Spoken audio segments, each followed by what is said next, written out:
Conjugare, Centro Português de Apoio à Pesquisa Científica e à Cultura. Acreditamos que as ciências e as artes mudam o mundo, o conhecimento transforma, e isso nos motiva. Encontro Ibero-Americano das Diversidades, Diversitá 2025. Olá a todos.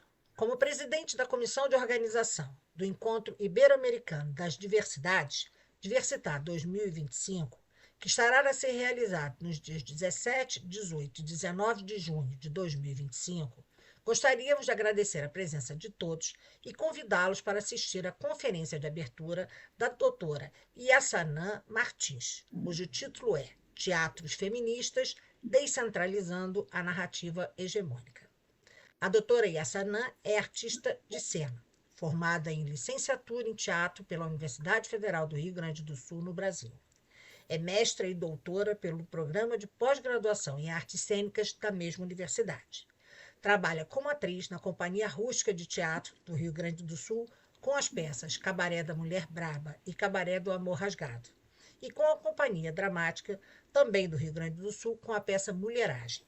É iluminadora e professora adjunta do Departamento de Artes Cênicas da Universidade Federal de Ouro Preto, Minas Gerais. Tem como áreas de interesse teatro, teatros e feminismos, pedagogias do teatro e iluminação cênica. Eu desde já agradeço a atenção de todos e passo a palavra à doutora Yassanã. Olá, todo mundo, então, obrigado pelo convite, bom dia, né, a todas as pessoas, ou boa tarde, não sei o horário que vai passar a conferência, e horários diferentes, Brasil, Portugal, enfim. Mas quero cumprimentar, então, todas as pessoas que participam desse evento, a equipe do Diversitá pela realização desse encontro, os meus cumprimentos também, porque a gente sabe o quão difícil é fazer um evento acontecer, então, meus cumprimentos. Eu imagino que as pessoas que se encontram aqui, que pesquisam, pensam as suas práticas a partir de dinâmicas e desejos de um mundo mais diverso, mais plural, seja a área que for, né? No meu caso, eu sou pesquisadora de artes cênicas. As minhas dúvidas e inquietações, elas surgem da minha prática enquanto atriz, enquanto iluminadora e como professora, em diálogo com a sociedade que a gente vive. São muitas as questões que me atravessam, mas tem um fio condutor: ser mulher, lésbica, não branca, de origem pobre. Eu tenho para mim que quando a gente olha a nossa trajetória, a gente consegue compreender os motivos pelos quais cada pessoa pesquisa o que pesquisa. As nossas pesquisas, elas não iniciam na graduação, elas iniciam no atravessamento da vida, com a família, na escola, no que a gente consome ou deixa de consumir. A minha vida, ela é conduzida majoritariamente por mulheres. Minha avó Maria, que ficou viúva muito jovem, com 5 filhos para criar. A minha mãe Eli, que foi mãe solo e me criou com a ajuda da minha irmã enquanto ela trabalhava no hospital. A minha irmã, 13 anos mais velha, cuidou de mim.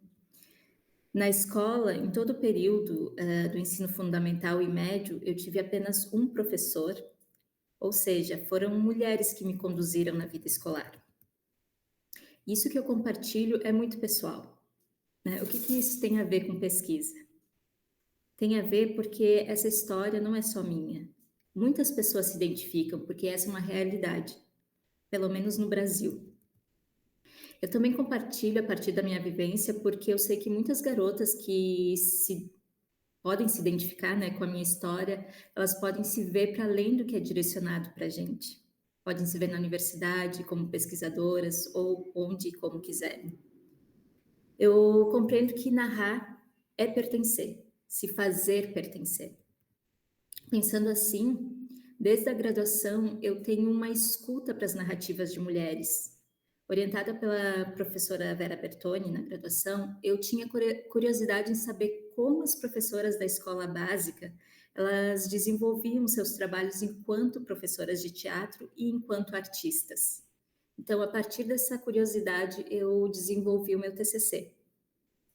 Logo que eu me formei, eu comecei a me interessar por histórias. Eu gosto muito de histórias biográficas, no geral, assim. Então eu comecei a me interessar por história das profissionais do sexo, das prostitutas. E a partir disso eu desenvolvi um trabalho a partir dessas histórias e dos livros que eu tinha lido, das histórias das mulheres que eu tinha conversado, enfim.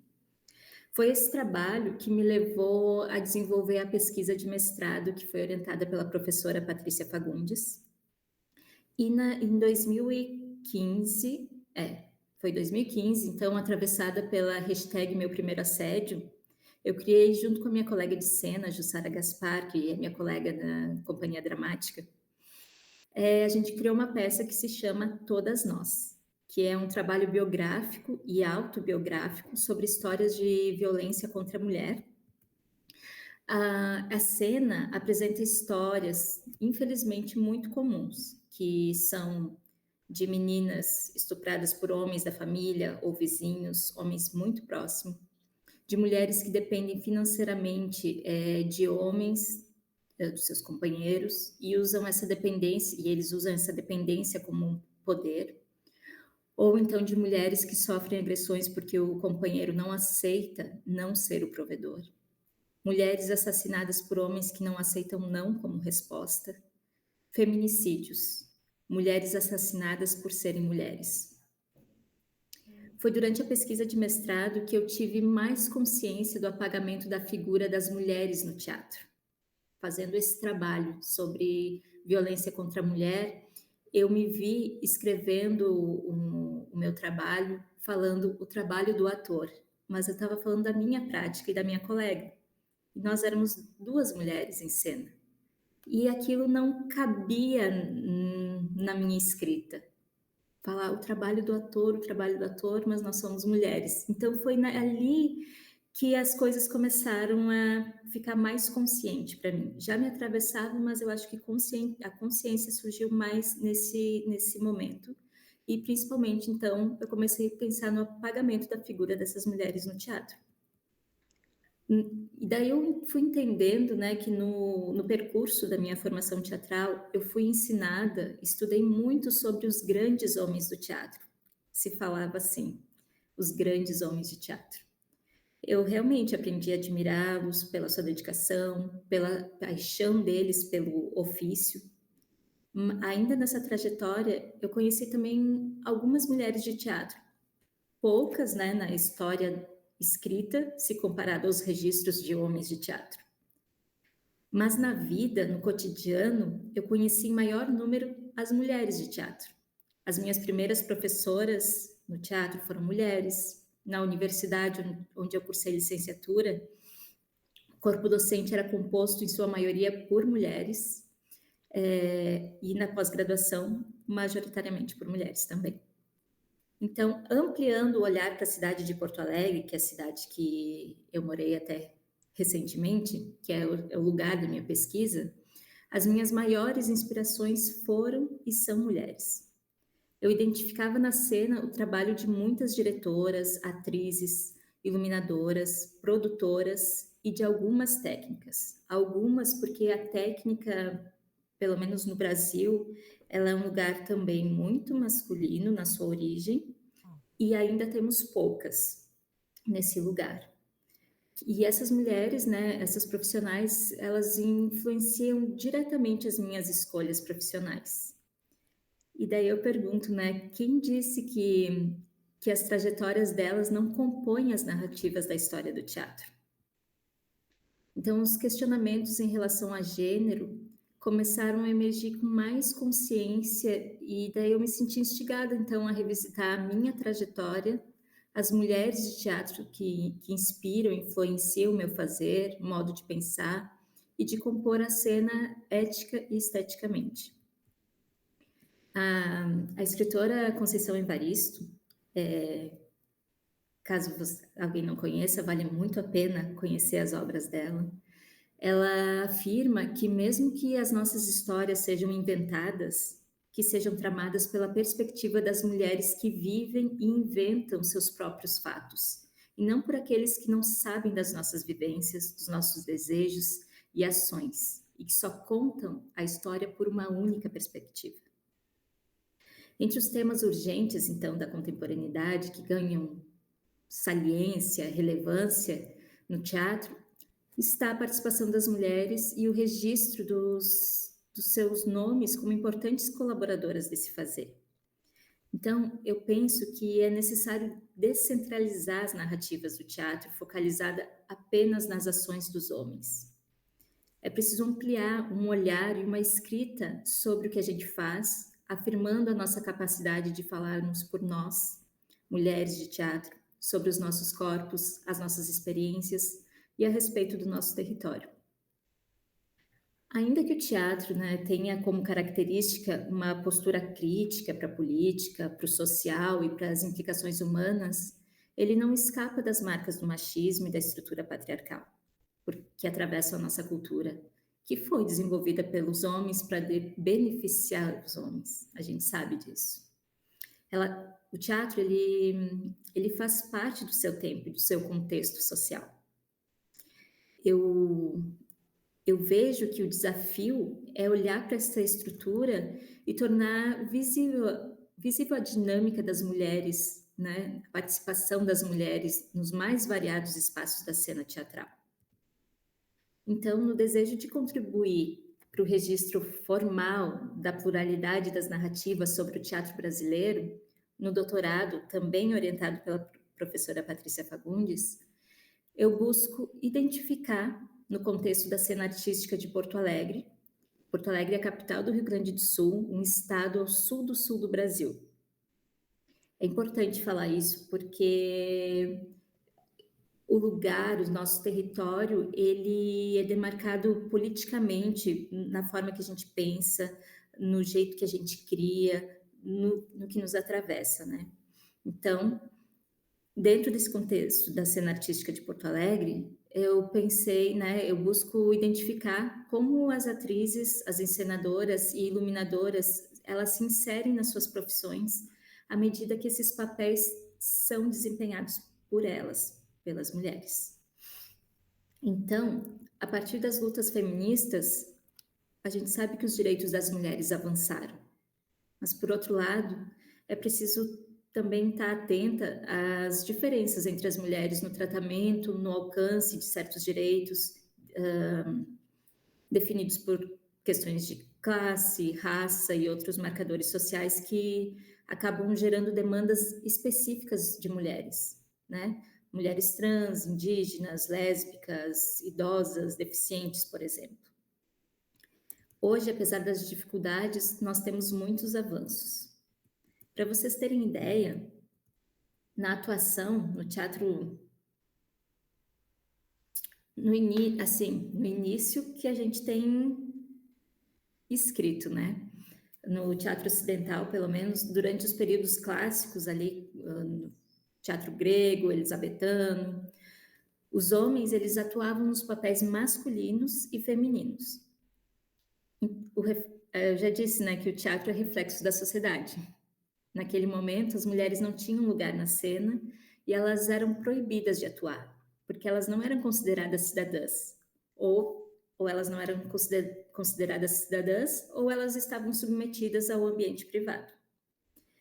As dramaturgias, naquele momento, atribuíam valor ao que era considerado universal, ou seja, masculino, deixando de fora as experiências das mulheres como restritas, específicas e apenas, entre aspas, femininas.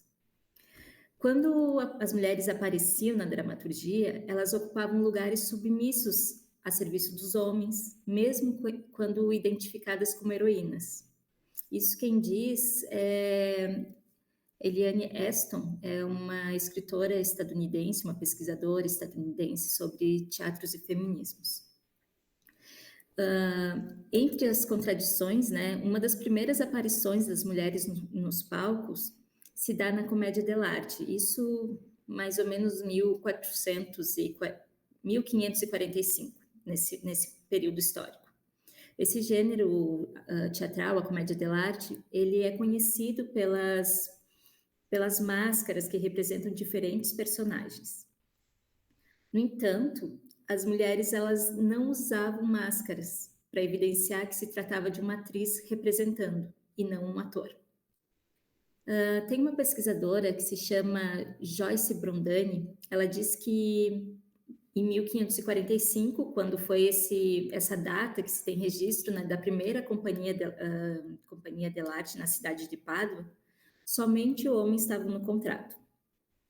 E oficialmente se tem a presença de uma mulher em cena, que é a atriz Lucrécia de Siena, num contrato firmado no dia 1º de outubro, 1º de outubro de 1565, ou seja, 20 anos depois, isso na cidade de Roma. É difícil afirmar exatamente a localização da primeira atuação de uma mulher em cena. Eu vejo uma complexidade nisso, porque essa conjectura é apresentada por diferentes perspectivas e ela não oferece informações precisas. Mas eu acho importante trazer isso, porque a história da atuação, no geral, dos homens, ela também não traz informações tão precisas, né? E a gente conta. E quando a gente conta, aquilo se torna factível, né? Então, sendo assim, eu aponto a pesquisa dessa pesquisadora, da Brondani, como uma referência para a gente compreender também o tempo histórico citado e para evidenciar as adversidades das atrizes e das mulheres que se opunham à subserviência. É difícil essa palavra, né? É difícil até de falar. Imagina de ser. A Inquisição, nesse momento da Inquisição, por exemplo, a gente sabe que tratou de perseguir as mulheres, acusando elas de hereges, de feiticeiras, e isso ainda reverbera nos dias de hoje. Na comédia francesa, as mulheres, elas entraram em cena ainda discriminadas e consideradas prostitutas. E isso eu estou compartilhando como um avanço. Elas estavam em cena ainda que discriminadas e consideradas prostitutas. Outros países também começaram a ter maior abertura, né? No Brasil, por exemplo, os papéis femininos eles eram proibidos pela Rainha Maria I de Portugal, com exceção das representações religiosas. Já no Brasil, mais adiante, né, do século XVIII, apesar do contexto desfavorável, a gente tem registro da presença de algumas mulheres nos palcos brasileiros. Mulheres que desafiaram seu tempo, como a Maria Benedita de Queiroz, em Montenegro. A primeira atriz profissional de Porto Alegre que se tem registro, uma das primeiras no Brasil. Esse descobrimento, né, da Maria Benedita de Queiroz em Montenegro é uma pesquisa de uma atriz, de uma pesquisadora, historiadora de Porto Alegre, Juliana Volkmann. As mulheres, elas começaram a ter mais espaço dentro e fora dos palcos a partir do século XIX, recebendo, inclusive, atrizes estrangeiras, só que naquele momento elas eram tratadas como divas. Aí começou a ascensão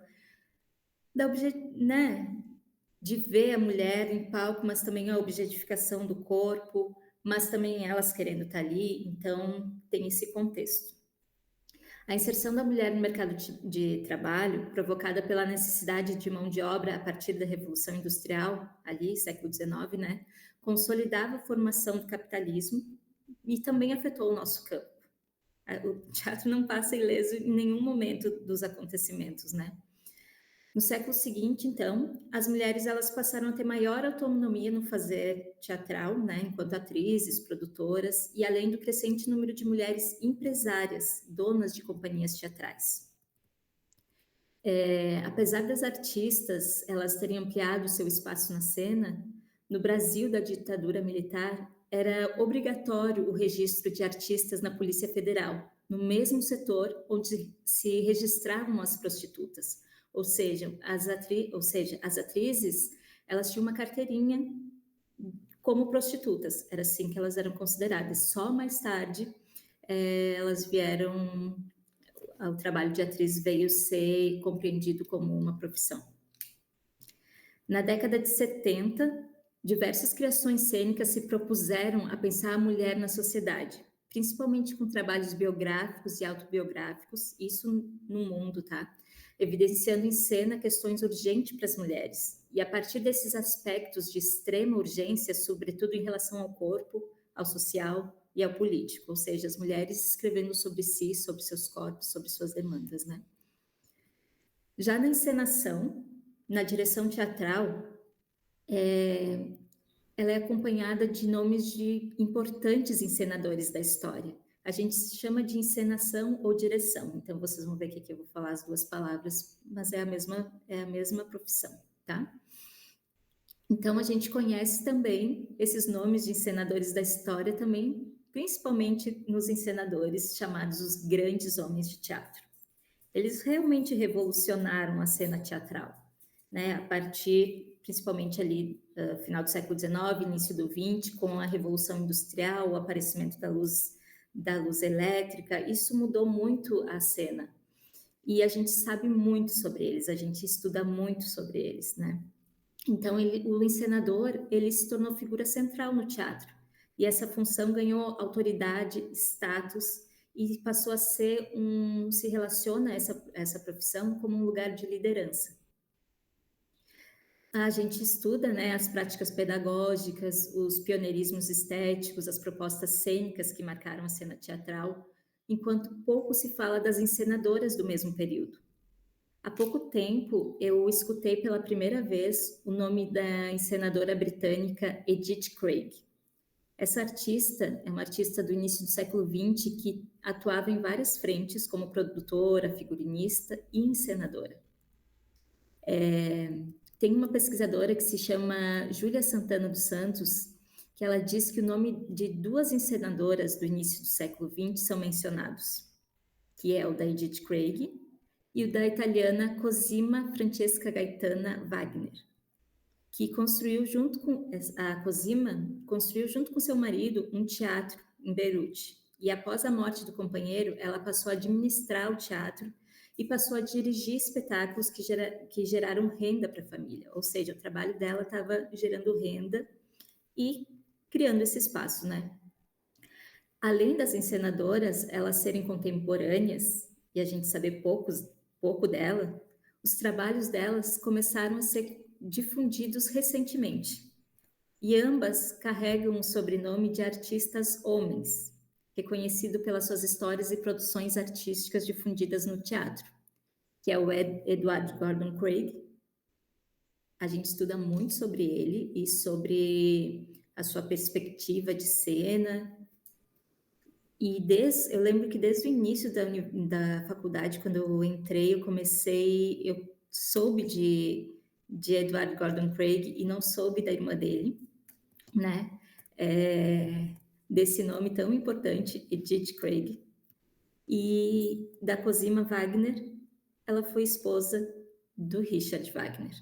Dois homens que a gente estuda no teatro, que a gente sabe, né, dos seus feitos. E só recentemente a gente acaba conhecendo o trabalho dessas mulheres. Atualmente, então, ainda que a encenação ela continua ocupando espaços de poder, a gente já não pode dissociar esse trabalho do trabalho das mulheres. E hoje em dia, principalmente em Porto Alegre, há muitas mulheres encenadoras. Tem uma diretora, Maria Helena Lopes, que faleceu recentemente. Ela foi diretora do teatro, do TEAR, né? Ela é uma figura muito importante na história do teatro no Brasil, e a partir dela vem outros nomes na história do teatro brasileiro, de Porto Alegre, e uma nova geração de encenadoras muito jovens. Realmente é um número muito grande, olhando assim, Brasil e Porto Alegre, é um número bastante diverso, assim. Isso é uma curiosidade que eu tive durante a pesquisa no doutorado, assim, porque me chamou bastante atenção, assim, pela quantidade de mulheres encenadoras.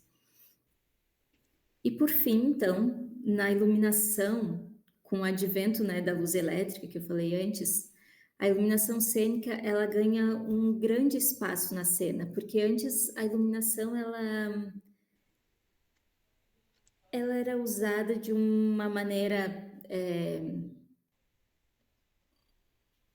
A iluminação ela era usada para iluminar a cena, para ter luz na cena, né?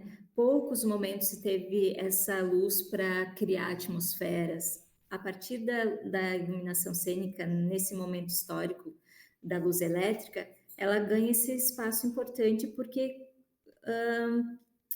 dá uma virada de chave na cena, né? E daí que vem esses grandes encenadores, de tudo que eles pesquisaram, né? Então, ficou, né, a iluminação sob responsabilidade dos eletricistas, dos cenógrafos, dos encenadores, dos homens. Considerado, então, pelos diretores um elemento teatral de composição capaz de criar diferentes atmosferas, modificou a cena naturalista para a cena simbolista. E por muito tempo, a iluminação ela foi considerada uma função masculina, mais próxima de uma habilidade técnica que exige força e envolve certo perigo, por se tratar de um trabalho com eletricidade que supostamente apenas os homens podiam exercer. E isso ainda reverbera nos dias atuais. Por exemplo, quando eu vou montar uma luz, eu posso subir numa escada, eu posso carregar um refletor, eu sou bem pequena, e mesmo assim, sempre tem alguém que acha que eu não consigo, que eu não posso, que eu não vou conseguir, né? A gente está a todo momento sendo desvalidada, assim, sobre essa força, sobre conseguir exercer esse trabalho ou não. Por isso que antes eu falei sobre as mulheres na técnica. Tem crescido esse número, mas ainda é muito pouco se considerado aos homens da técnica, né? Então, os registros, né, de mulheres iluminadoras, eles são bastante escassos. Tem uma iluminadora do século XX que tem um trabalho reconhecido e divulgado, que é a artista estadunidense Jean Rosenthal. Ela é iluminadora ela foi, né, iluminadora dos espetáculos da bailarina Martha Graham e acompanhou os trabalhos da Martha Graham até o final da vida. E por incentivo dessa bailarina, Rosenthal ela pôde aprimorar os seus conhecimentos, tanto indo estudar quanto criar a luz de uma maneira, da maneira que ela quisesse, né? Inclusive, hoje em dia a gente tem uma luz muito específica, principalmente na dança, que são as luzes laterais, que foi a Jean Rosenthal, porque ela trabalhava muito com a questão de tirar, de deixar a cena toda iluminada, sem sombras. Então, a pesquisa dela ia muito para esse lugar. E como a dança é um lugar que tem muito movimento e tu não consegue acompanhar diretamente ou muito precisamente, foi essa iluminadora, Rosenthal, quem começou a colocar essas luzes laterais. Hoje em dia parece tão banal para a gente, mas naquele momento era algo revolucionário. Então, ela foi responsável pela criação de uma estética que prezava pela eliminação das sombras. Já no Brasil, os registros de iluminadoras são muito recentes. As mulheres elas começaram a exercer a função a partir da década de 80. A exclusão, né, que marca diversos setores de trabalho antes demarcada apenas pela experiência masculina, tem passado por modificações significativas, inclusive no teatro. Aqui, no Brasil, nós temos uma rede de artistas iluminadoras que formam o Mulheres na Luz. Nesse grupo, do qual eu faço parte, a gente se comunica através do WhatsApp. Nós somos mais de 200 iluminadoras, quase 300. E nesse grupo tem mulheres com experiências muito distintas, né? Mulheres que estão há mais de 20, 30 anos, né?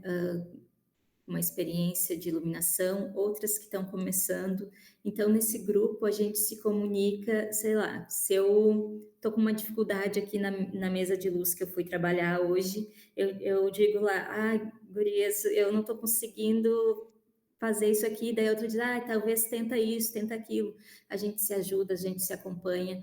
É muito importante esse movimento, assim, porque eu acredito que esse grupo a gente tem tentado fomentar que as mulheres elas continuem nesse trabalho, que tenham mais, cada vez mais, né? Antes eu falei dessas mulheres a partir da década de 80. No meu doutorado eu entrevistei a Marga Ferreira, que ela mora em Porto Alegre e ela é uma iluminadora, ela tem 70 anos hoje. E ela foi a primeira iluminadora no Brasil a ter registro, carteira de trabalho, né, como iluminadora. Então, é muito importante contar a história dessa mulher.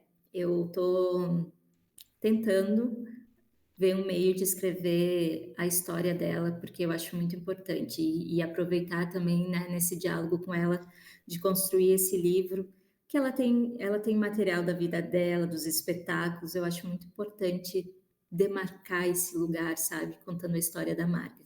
Vai surgir, vai surgir. Bom, continuando aqui, então. Falei, né, da Mulheres na Luz. Então, esse grupo, eu vejo que ele se fortalece e difunde o trabalho das mulheres iluminadoras no país. E a gente se fala por WhatsApp, que é um meio, assim, da gente se encontrar e reforçar esse lugar tão importante para a gente. A internet, ela possibilitou, né, que a quarta onda feminista ela navegasse por diversos espaços virtuais em tempo real. A gente tem casos de denúncias, de relatos vindo de diversos cantos do mundo, as hashtags que denunciam os abusos que se propagam com rapidez. As redes, elas também propulsionam com certa velocidade a formação de grupos de estudos, compartilhamento de textos, de teorias de diferentes autoras, a formação de movimentos sociais, a organização de manifestações e diversidade de grupos. Mas essa organização não é uma invenção da quarta onda feminista. A gente sabe que desde a década de 80 e 90, há toda uma produção contemplando mulheres negras e lésbicas, por exemplo. Mas contudo, né, essa segmentação estritamente marcada por nichos identitários, ela se apresenta de uma forma potente como a gramática do feminismo cibernético hoje em dia, né? Essa ampliação desse diálogo, dessa troca. Ou seja, os feminismos, eles se desenvolvem e se propagam em diálogo com seu tempo. Durante a pandemia, eu assisti muitas lives e eu lembro que em uma delas, a escritora e política Manuela Dávila disse algo mais ou menos assim que me marcou e que eu acho que me acompanha, assim, ela disse que a nossa consciência aumenta à medida que a consciência de outras mulheres aumenta. E é isso que eu desejo com a minha pesquisa, que ela possa ampliar a consciência de muitas, assim como muitas me ajudaram a ampliar a minha. Mas, para além disso, eu desejo que cada pessoa que está participando desse evento esteja realizando pesquisa que faça sentido para si. Porque se elas fazem sentido para cada um de nós, ela faz sentido no mundo. Porque eu acredito que cada uma de nós, a gente faz parte dessa engrenagem chamada sociedade. Então, se a gente vê algo, né, principalmente nesse lugar, nesse encontro desse evento, né, sobre diversidade, então eu imagino que a junção das nossas pesquisas, elas são propulsoras de mudança. É isso que eu acredito. Então, eu agradeço o convite e eu espero que as nossas pesquisas possam dialogar, que a gente possa conhecer as pesquisas umas das outras, uns dos outros, e que elas se propaguem por aí. Obrigada.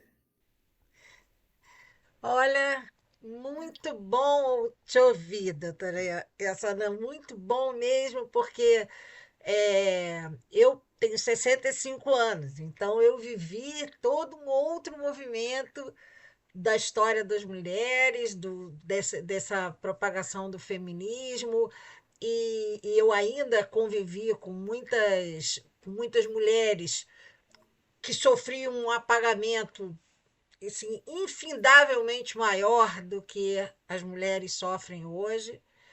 e fico muito contente de ver e de poder estar acompanhando o processo das meninas hoje, né? E ver, por exemplo, é engraçado isso, né? Ver os homens falando assim: ah, eu não sei porque que as mulheres não querem casar hoje. Nós sabemos perfeitamente porque que as mulheres não querem casar hoje, entendeu?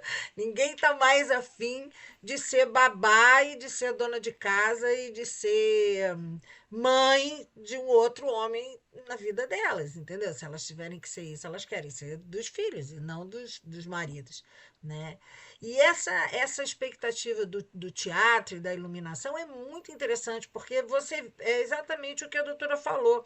O apagamento ele se reverbera socialmente, então não é numa determinada área, não são as mulheres cientistas que são apagadas, são as mulheres cientistas, as mulheres atrizes, as mulheres arquitetas, né? Quer dizer, então você vai vendo que isso repercute em todas as áreas.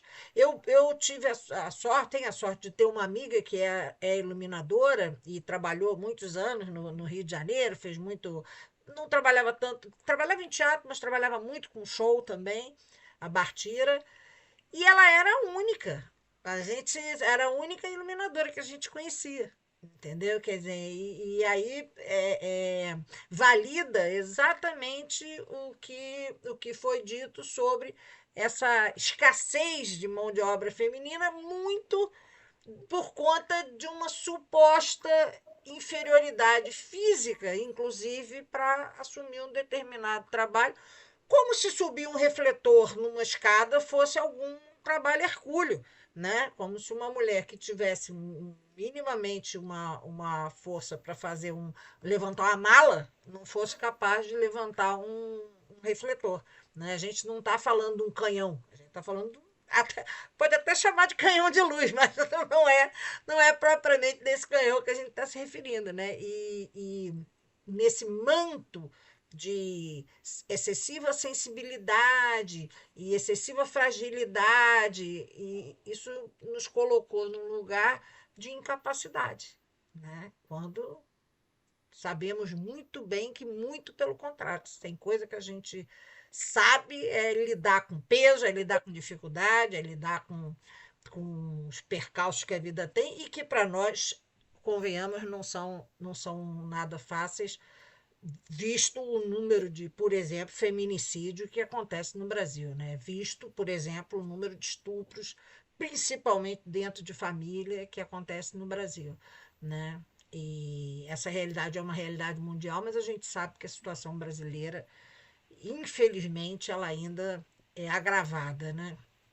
É isso, muito bom lhe ouvir, muito bom mesmo, uma delícia a gente conhecer esses trabalhos. A doutora, inclusive, está convidada aqui se quiser fazer a publicação de um artigo com esse trabalho nas nossas atas do evento, vai ser muito bem-vindo tratar desse assunto lá, para que as pessoas possam guardar os nomes, as referências, as biografias, enfim. Vai ser muito interessante. Muito obrigada. Eu vou fazer o nosso encerramento, então, doutora, só um Bom, eu instante. que agradeço. O Encontro Ibero-Americano das Diversidades, Diversitar 2025, é uma realização do Conjugare, com o apoio da editora Cravo, sendo sua realização nos dias 17, 18 e 19 de junho de 2025.